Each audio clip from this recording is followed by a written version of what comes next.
ऐसे फोरम्स पे मीडिया के हम देख रहे थे जिनको आप कह सकते हैं कि कांग्रेस फ्रेंडली तो नहीं थे, और उनकी बातों में भी वो उनकी थी। इसको ओवरकम करने की राहुल गांधी ने कोशिश की एक सभा में उन दोनों को साथ हाथ जोड़ के। तो ये एक्सेप्टेड फैक्ट है कि वो नाराजगी थी। क्या उसने 1% का फर्क किया है? क्योंकि मामला बहुत क्लोज है। दोनों पार्टियों को इस समय 39 पॉइंट सम वोट्स मिल रहे हैं। ये दोनों मोर्चे, सीट अलग है लेकिन इनका जो वोट फीसद है लगभग 1 है। तो अगर ये मिस हैंडलिंग कांग्रेस की इस इलेक्शन में अगर ये हुई है, जिससे दलितों का वोट जो उनके पास लोकसभा में आ गया था उसमें कुछ भटकाव हुआ है, तो हो सकता है कि ये एक कारण हो। ये लेकिन कांग्रेस को अपने लेवल पे करने का है और हम लोगों को भी जान बूझ के करने का है। लेकिन थोड़ी सी त्रुटि हुई क्योंकि वहां का जो सबसे प्रमुख और प्रभावशाली समाज है उसमें भारी एकजुटता हुई है। अगर आप इलेक्शन कमीशन का वो चार्ट लगा दें कौन सी सीट कहां जीता है, तो आप देखेंगे कि सिर्फ जाट लैंड में ही कांग्रेस जीत रही है, या मुस्लिम सीटें जो 3 एक साथ हैं। उसके अलावा बाकी पूरा अहिरवाल हारे हैं, वो पूरा वो जीटी रोड बेल्ट हारे हैं, और बीच की ऐसी सीटें हारे हैं जहां मिक्स पॉपुलेशन है। तो ये तो बिल्कुल दिख रहा है कि जाट कंसोलिडेशन बिल्कुल क्लियर था, इसलिए कि आईएनएलडी और जेजेपी साफ हो गई है। तो वो कंसोलिडेशन के रिएक्शन में क्या क्या हुआ इसका आकलन हमारे पास नहीं है। और हो सकता है कि बीजेपी ने अपने एक भारी सांगठनिक क्षमता के और चुनाव लड़ने की जो उनकी काबिलियत है उससे इस चीज को एनकैश करने में इस चुनाव में सफलता प्राप्त की। क्योंकि इवन पोस्ट पोल जो सीएसडीएस का है उसमें जिस प्रतिशत पे वो है उससे भी थोड़ा बेहतर करती हुई कांग्रेस, हालांकि वो फर्क बहुत ज्यादा नहीं है, 1.5% 2% का ही है, लेकिन वो करती हुई बीजेपी नजर आई। तो नहीं, हरियाणा में एक सेकंड नहीं शीतल जी, शायद सीएसडीएस का जो पोस्ट पोल सर्वे है वो हरियाणा में बीजेपी और कांग्रेस के बीच 5% का फर्क बता रहा था। कांग्रेस को आगे बताया उसने 5%। बिल्कुल, मुझे याद है 33 और 42 और 1.3% का वो मार्जिन ऑफ एरर दे रहे हैं। लेकिन बीजेपी को एरर के बावजूद अभी 1.5% ज्यादा मिल रहा है, करीब 40 के पास पहुंची है बीजेपी।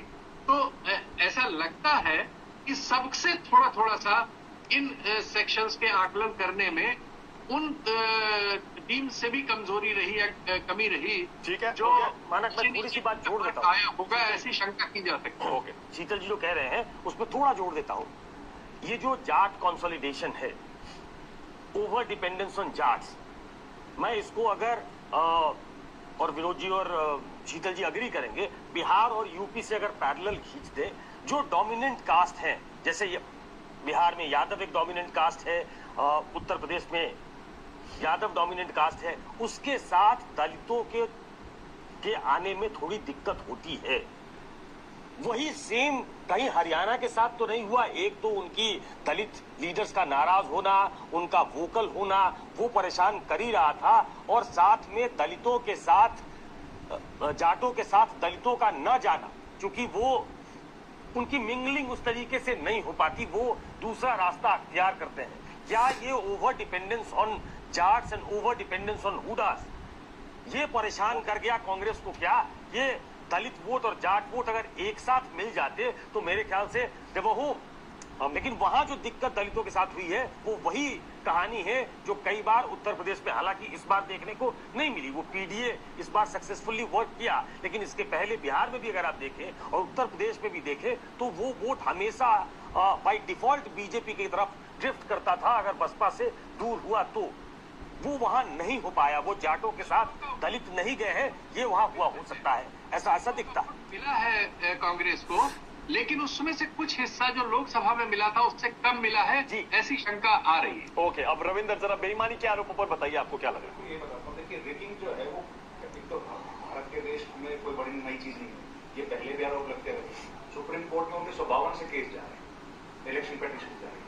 हरियाणा में तो एक मुख्यमंत्री को चुनाव हरा दिया गया था रिगिंग करके, 87 के चुनाव। आपके माइक में कुछ दिक्कत आ रही है, ठीक करिए जरा इसको। रविंद्र की आवाज ठीक से नहीं आ पा रही है, अभी उसको ठीक करवा रहे हैं। अब इस किरण रिजिजू का एक केस था, हाँ, किरण रिजिजू का एक केस था जिसमें वोटिंग 100% से ज्यादा हो गई। अच्छा आवाज आ गई रविंद्र, यहाँ बोलिए रविंद्र। 7 में विनोद शर्मा जी को याद होगा 87 में एक इलेक्शन हरियाणा में हुआ, सिटिंग चीफ मिनिस्टर को चुनाव में रिगिंग करके हरा दिया गया। 5 साल बाद उसका फैसला आया, सीएम को जो कैंडिडेट था उसको अनसीट किया गया और चीफ मिनिस्टर को